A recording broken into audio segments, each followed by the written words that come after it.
नमस्कार, आप देख रहे हैं डीकेएस न्यूज सच का दर्पण और मैं हूं प्रीति सेन। करते हैं खबरों की शुरुआत। भरतपुर में बड़ी कार्रवाई, डकैती और लूट की वारदातों की साजिश रचने वाली गैंग को पुलिस ने धर दबोचा है। मथुरा गेट थाना पुलिस ने 5 बदमाशों को बापर्दा गिरफ्तार किया है, जो एक ज्वेलर को लूटने की तैयारी में थे। एसपी दिगंत आनंद ने बताया कि 1 अक्टूबर को जवाहर नगर इलाके में एक व्यापारी से लूट की कोशिश की गई थी, जहां बदमाशों ने व्यापारी पर फायरिंग भी की थी। गनीमत रही कि गोली नहीं लगी। घटना के बाद से ही पुलिस इन आरोपियों की तलाश में थी।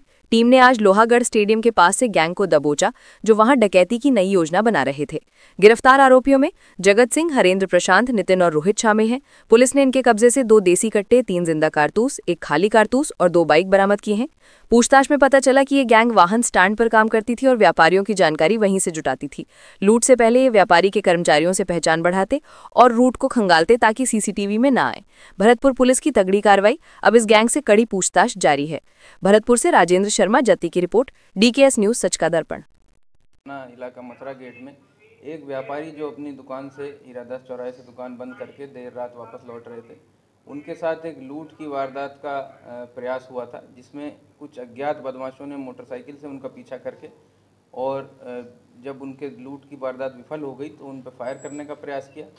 फायर परिवादी की नहीं लगी, परंतु वो मौके से जो अज्ञात मुलजिम थे वो फरार हो गए थे। उसी के बाद से एक ऐसी गैंग की तलाश में जिला भरतपुर की तकनीकी टीम, डीएसटी टीम और थाने की टीम लगातार तलाश करने में लगी हुई थी, जो इस तरह की वारदातों को अंजाम देते हैं, जिसमें व्यापारी वर्ग जो शाम की बिक्री के बाद घर लौट रहे होते हैं उनको लूटने का प्रयास करते हैं और जो अवैध फायर आर्म्स अपने कब्जे में रखे हुए हैं।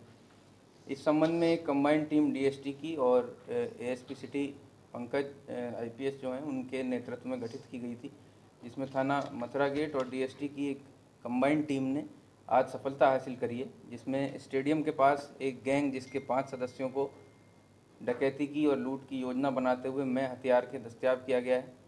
इस गैंग के जो सदस्य हैं उनका नाम क्रमशः जगत सिंह, हरेंद्र, प्रशांत, नितिन और रोहित है। इनके कब्जे से अभी हमें 2 अवैध देसी कट्टा, 3 जिंदा कारतूस, 1 खाली कारतूस और 2 मोटरसाइकिल बरामद हुए हैं। इन्होंने प्रारंभिक पूछताछ में ये बताया है कि 1 अक्टूबर को भरतपुर मथुरा गेट जवाहर नगर में जो वारदात हुई थी वो इनके द्वारा कारित की गई थी। जिन हथियारों से घटना कारित की गई थी वो इनके कब्जे से बरामद किए जाएंगे। इसी के साथ इन्होंने ये भी बताया कि ये पेशेवर लूट और डकैती की योजनाओं को बनाने में और उस तरह की घटनाओं को कारित करने में माहिर हैं और 1 अक्टूबर की घटना के बाद से कुल 4 लूट और डकैती की वारदातें ये कर चुके हैं, जिसमें 1 भरतपुर की और 3 कुम्हेर की हैं। इसी के साथ बहुत निकट भविष्य में 1-2 दिन में ही भरतपुर के एक ज्वेलर को भी अपने निशाना बनाने वाले थे और एक अन्य ज़िले में भी एक ज्वेलर की रेकी ये लोग कर चुके थे, जिसके पास से सोने की, आभूषणों की और नकदी की लूट करने की इनकी योजना थी। पांचों ही बदमाश बहुत पेशेवर हैं और हथियार रखने के आदी हैं, हथियार की नोक पे व्यापारियों से लूट करने के आदी हैं। ये लोग जिनके पास से अवैध हथियार लाए हैं उनको नामजद कर लिया गया है, जल्दी वे भी पुलिस की गिरफ्त में होंगे और जो लूटा हुआ माल है वो बरामद किया जा रहा है। जिन जिलों में इन्होंने बाकी लूट की वारदातें की हैं उनको इतला कर दी गई है और वहाँ भी इनको रिमांड पर लिया जाएगा।